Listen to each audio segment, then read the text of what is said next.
Hello everyone, it's Allie, and in today's video, I'm going to be customizing the front cover of my Create This Book 3. If you don't know what Create This Book is, it is a prompt journal written by Moriah Elizabeth. It's filled with lots of fun prompts, and I can't wait to start filling all these out. But first, we have to customize the front cover. This book has been sitting on my shelf for about 4 months, mainly because I was too scared to start it, and I had no idea what to do for the front cover. But now that I have a couple ideas in mind, it's finally time to start. Because the art supplies I wanted to use was fairly transparent, I decided to cover white paint over the stuff that I didn't want to show. Looking back, I really wish I would have done a couple more coats in this white paint. I'm pretty sure I only did 2 coats, but I really wish I would have done a lot more. The spots that I didn't want showing were already starting to disappear after the second coat, and the cover was looking a whole lot better. After the second coat had dried, I started sketching out the design that I wanted to go with. One of my inspirations for this cover design was the boho theme in my bedroom, so I tried to sketch out those boho rainbows all over the front cover. Now it's time to go in with the colors. I'm using my Artsy acrylic marker set, and I've picked out a lot of colors that I'm going to use. I'm mostly using oranges and tans, but I also have a blue, and then I added a green marker later. I started out by outlining the edges of all the little rainbows. This whole process took a while, and I really wish that I would have left the pencil lines a lot lighter too. It took several coats for the markers to cover over everything, and I feel like that's my fault, not the markers, because the markers are great quality.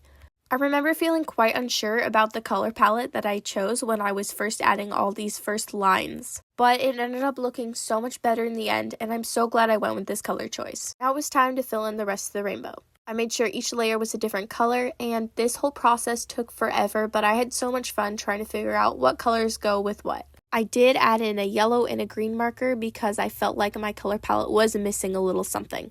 I only drew with my teal marker in a couple of places because I really wanted that to stand out, and same with the green. This did take a lot of time, but it was kind of fun to just figure out where the colors were going to go, and it was quite relaxing. When I didn't know what to do for the cover of my Create This Book 3, I decided to look at what other people were doing for their Create This books. It gave me so many ideas, and I'm so glad I settled on this one. After the rainbows were all done, I decided to go around the border of the book and use gray. I had to custom mix this gray color because the only other color I had was too dark. After the second coat, this cover was looking so much better. I couldn't wait to stop painting and actually work on all the details that I was so excited for. I started out by outlining the Create This Book blob symbol thing. I have no idea what it is. It's really cool, and so that's why I decided to bring back the black outline. I was trying to be super careful not to smudge any of the lines. Luckily, these paint markers actually dry pretty fast, and I think I only smudged it in a couple of places, but I touched that up. And after I outlined the blob logo thing, I decided to outline the bottom border of the book as well. It was so easy to smudge though, so I really had to be careful and work super slowly. Now that I had finished going around the weird logo blob thing, it was finally time to go around the borders of the book. And after that, I outlined the tops of all the rainbows. It's so fun to watch this all in time-lapse because in reality, it took so long. Once I outlined the top of every single rainbow, it was finally time to add all of the details that I was so excited for. First, I went in with lines, polka dots, and little circles through random stripes with my black marker. And already, it's looking so much better.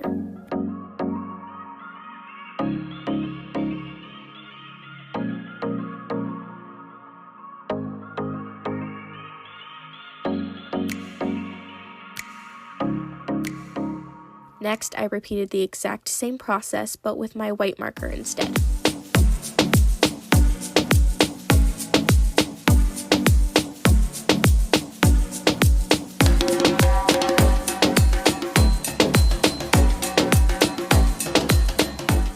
I felt like something was missing, so I took out all my markers for the rainbows and added lines, circles, and dots all throughout all the letters and the number 3 in the blob.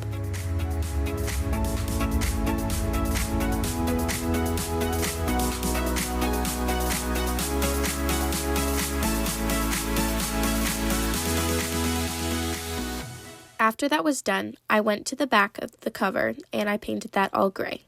And there was another blob, so I outlined that and went around that with black and added the same details I did with the letters in the front. To protect the cover, I went over it with an all-purpose sealer. Right inside the book, I decided to put in a scrap piece of paper so I would protect the rest of the book. I would be devastated if I got any of the sealer and sealed the pages together. And finally, the cover of the book was done. I'm so happy with how this turned out, and I love how this looks.